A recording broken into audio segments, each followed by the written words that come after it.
Okay, so we're now up to section 5 of the syllabus. Sound is also a very important communication medium for humans and other animals. The old saying goes, if a tree falls in the forest and there is no one there to hear it, will there still be a sound? 18th century thinkers pondered over this question just as it puzzles people today. We now consider sound to be a combination of physical vibration causing movement of molecules and a physiological sensation recorded in the animal's brain. The material through which the energy of a sound wave travels is called the medium. Media may be a solid, liquid, or gas, but must contain particles that are able to be displaced or moved and then return to their original position. In 1660, Robert Boyle performed a simple first-hand investigation where he hung a watch with a good alarm from a thread into a glass jar. He then pumped the air from the jar, creating a vacuum. We silently expected the time when the alarm should begin to ring, and were satisfied that we heard the watch not at all. Wherefore, ordering some air to be let in, we did by help of attention begin to hear the alarm. Boyle had showed that sound does not travel in a vacuum. Sound requires a medium for propagation and transmission. Sound cannot be transmitted through a vacuum as there are no particles produce a wave. We can see a modernized version of Boyle's experiment in this video. Take notice of the sound of the bell as they remove the air from the jar and then when they open the valve to return the air again.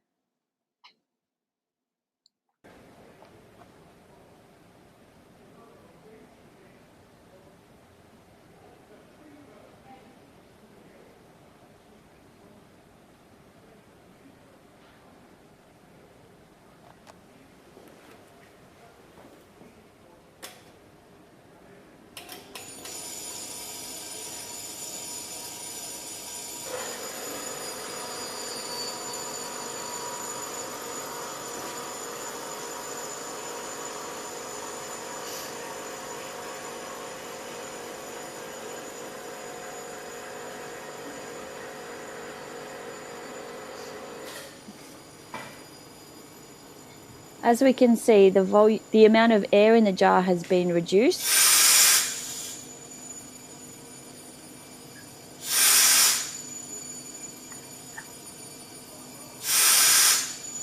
As we open the valve to let more air in,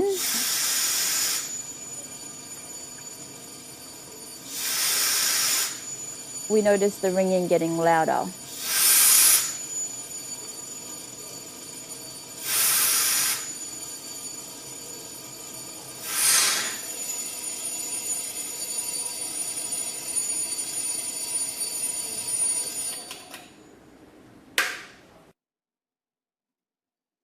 So this brings us to our first dot point for this section.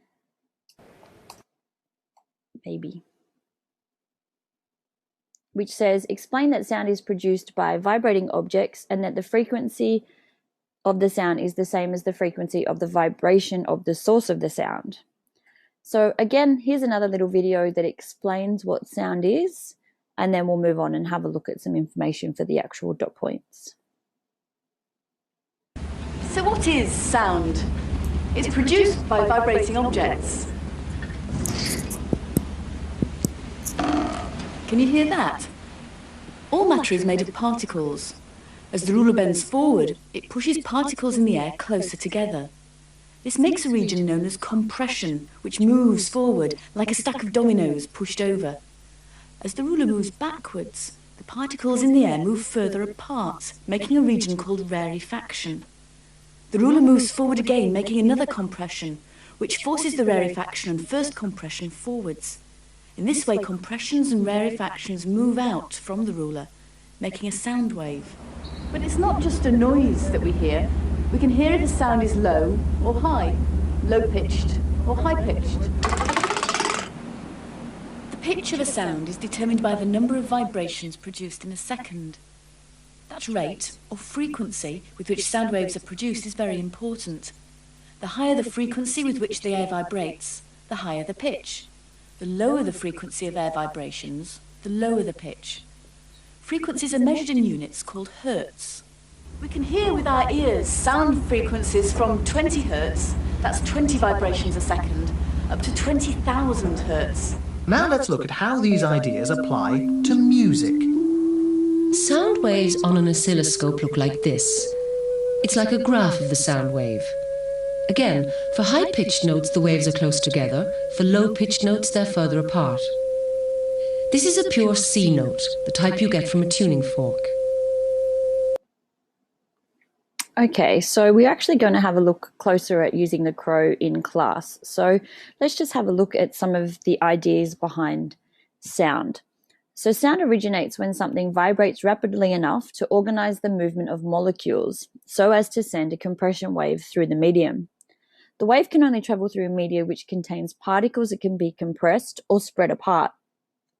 The particles move backwards and forwards in the same direction as the flow of energy. You should understand that it is the energy that is transferred, not the actual particles themselves.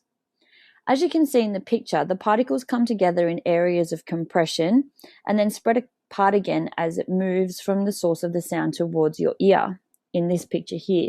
So we can see areas of compression here, areas of refraction here, and the particles continue to move backwards and forwards. So the energy moves backwards and forwards until it reaches our ear.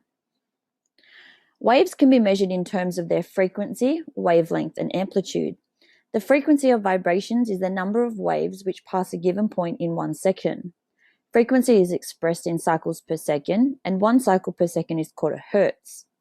Frequency determines the pitch of the sound. High frequency vibrations result in high-pitched sounds, and correspondingly, low frequency vibrations lead to low-pitched sounds. The wavelength of a sound is the distance between the centers of two adjacent compressions or refractions, or here between two crests, or we can also measure the wavelength between two troughs. Low frequency sounds have long wavelengths, while high frequency sounds have short wavelengths. The amplitude of a sound is the maximum distance that a particle moves away from its original position. It's also noticed by the height of the wave. So we can see here that a low amplitude, so a low height of the wave determines a quiet volume, and a higher amplitude determines a louder volume. So what we'll be doing is we'll be having a look at using the crow, so that little machine shown in the video that showed us the graph-like image of the different waves. So we'll actually be producing some of these waves ourselves using different types of sounds.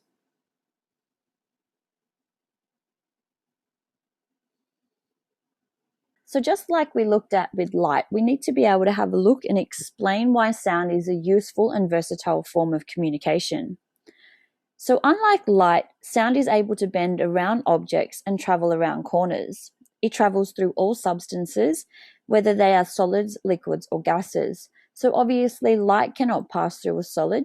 It can pass through some liquids depending on their density, and obviously light can also pass through a gas. Whatever the habitat an animal is, they are always surrounded by a sound transmitting medium, whether they're terrestrial or aquatic. An animal's reliance on sound, not only for communication, but also for the overlapping functions of navigation and hunting, is therefore always supported by its environment. Animals do not have to be in visual or direct contact to communicate. When visual, tactile, or olfactory, so smell sensors, are impaired or absent, sound can be used as the primary method of communication.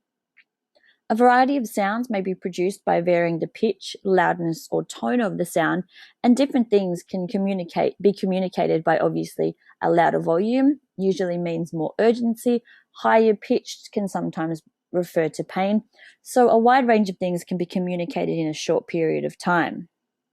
Sound, particularly low-frequency sounds, will travel much longer distances. Toothed whales use sound in a similar way to bats. They emit sounds and then listen for the echo to come back to them. This type of sonar, which refers to sound navigation ranging, works well even in complete darkness. It is referred to as echolocation. By this process, killer whales are able to judge distance, direction, size, shape, and speed of objects in the water.